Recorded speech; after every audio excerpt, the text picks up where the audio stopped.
முஸ்லிம் முன்னேற்ற கழகத்தின் 30ஆம் ஆண்டு துவக்க விழாவை முன்னிட்டு குரோம்பேட்டை அரசு மருத்துவமனை பிரசவ வார்டில் உள்ள தாய்மார்களுக்கு நலத்திட்ட உதவிகள் வழங்கும் நிகழ்ச்சி நடைபெற்றது.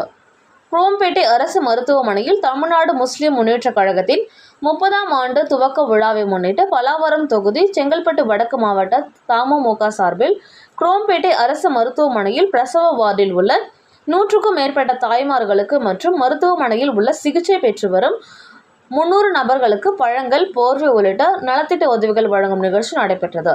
இந்நிகழ்ச்சியில் மனிதநேய மக்கள் கட்சி மாநில துணை பொதுச் செயலாளர் மற்றும் தாம்பரம் மாநகராட்சி 50வது மாமன்ற உறுப்பினர் தாம்பரம் எம். யாக்கூப் கலந்து கொண்டு நலத்திட்ட உதவிகளை வழங்கினார்கள்.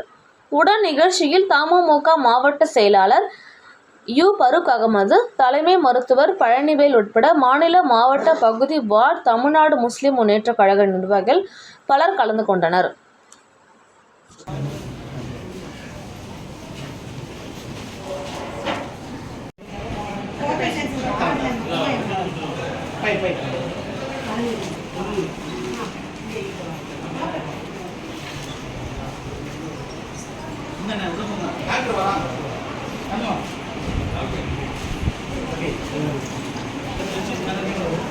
Okay.